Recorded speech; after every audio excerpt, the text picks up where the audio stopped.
Selamat siang pemirsa, kembali Anda menyaksikan Kilas Nusantara siang pukul 13 waktu Indonesia Barat bersama saya Helmut Timothy.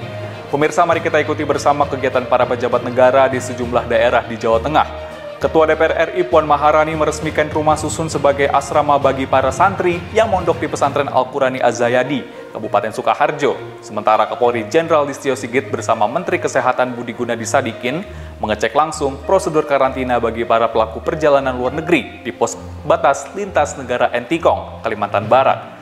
Selain itu, Wakil Gubernur Riau Edi Nasution melakukan panen perdana padi di lahan kering seluas 3.000 meter persegi di Provinsi Riau untuk memastikan kedaulatan pangan tanah air terjaga dengan baik.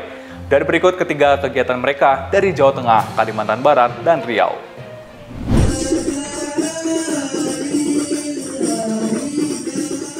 Ketua DPR Puan Maharani pada 19 Januari meresmikan rumah susun yang menjadi asrama bagi santri di Pondok Pesantren Al-Qurani Az-Zayadi di Kabupaten Sukoharjo, Jawa Tengah. Rusun yang terdiri dari 2 tower tersebut dibangun menggunakan dana APBN melalui Kementerian Pekerjaan Umum dan Perumahan Rakyat atau PUPR. Dalam sambutannya, Puan meminta agar para santri yang diasuh oleh Kiai Haji Abdul Karim memelihara dengan baik rusun yang menempati lahan seluas 13.000 meter persegi tersebut, serta mengingatkan para santri untuk menjaga protokol kesehatan dengan ketat, karena Indonesia masih berjuang melawan pandemi COVID-19. Sementara Dirjen Perumahan Kementerian PUPR Iwan Supriyanto menjelaskan rusun dibangun sejak 2018 hingga 2021. Dengan anggaran Tower 1 setinggi 3 lantai untuk 144 orang santri putra sebesar 7,4 miliar rupiah dan Tower 2 untuk 128 orang santri putri sebesar 5,39 miliar rupiah. Dilengkapi dengan fasilitas berupa tempat tidur susun, lemari, dan kamar mandi. Untuk meninjau sekaligus meresmikan rumah susun yang dibangun Kementerian PUPR melalui Direktorat Jenderal Perumahan yang dimanfaatkan sebagai asrama untuk santri dan santriwati. Dengan adanya bantuan ini betul-betul sangat membantu permasalahan yang dihadapi oleh yayasan. Usai meresmikan rusun di Pondok Pesantren Al-Qurani Az-Zayadi di Kabupaten Sukoharjo, Puan meninjau pelaksanaan vaksinasi booster di Gedung Serbaguna Cemani. Dilanjutkan meresmikan Sanggar Inklusi Permata Hati Polokarto dan Sanggar Inklusi Tunas Wijaya di Bendosari. Kemudian meninjau pelaksanaan vaksinasi di SD Negeri 1 Sawahan, Boyolali yang diikuti oleh 259 siswa, hingga mengunjungi Kampung Batik, Laweyan, Surakarta. Dari Sukoharjo, Jawa Tengah, Denik Apriani, Kantor Berita Antara, mewartakan.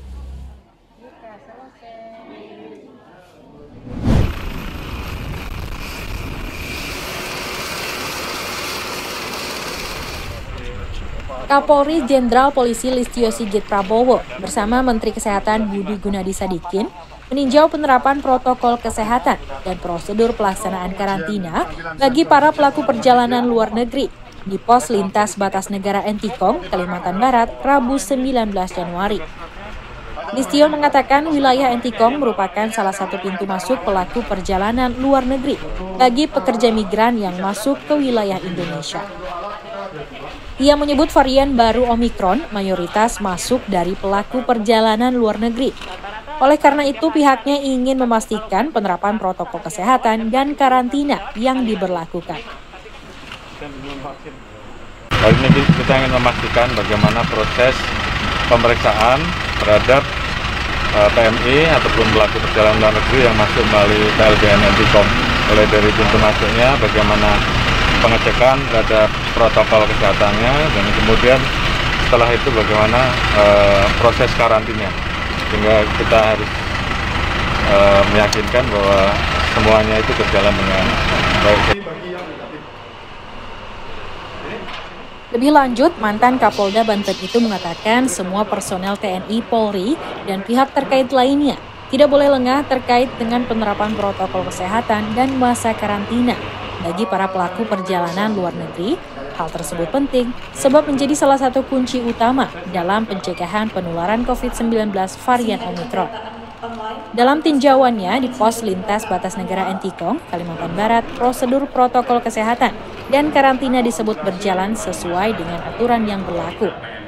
Namun ia tetap mengimbau PLBN untuk tetap melakukan pemantauan dan pengawasan ketat terlebih varian Omikron masih merebak pada negara-negara di dunia. Tim Kantor Berita Antara mewartakan.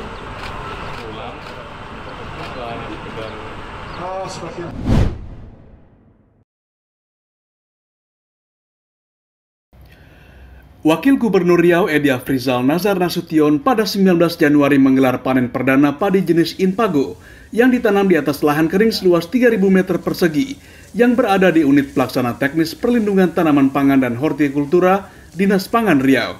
Sebagai bagian dari program Demplot Budidaya Tanaman Sehat, Padi Lahan Kering, Paket Teknologi Pengelolaan Hama dan Penyakit Tanaman Terpadu, serta pengujian pemanfaatan Agensia Pengendali Hayati 2021. Penanaman padi sendiri telah dilakukan 3 bulan yang lalu, selain juga tanaman pangan lainnya seperti sayur-sayuran dan kopi Liberica. Edi menyatakan bangga dengan UPT Perlindungan Tanaman Padi dan Hortikultura Dinas PTPH Riau yang telah memanfaatkan lahan kosong untuk tanaman produktif, di mana selain padi jenis Inpago, kini juga tengah dikembangkan 8 varietas padi, yang mendorong masyarakat memanfaatkan lahan-lahan kosong sebagai upaya menjaga ketahanan pangan di tengah pandemi COVID-19.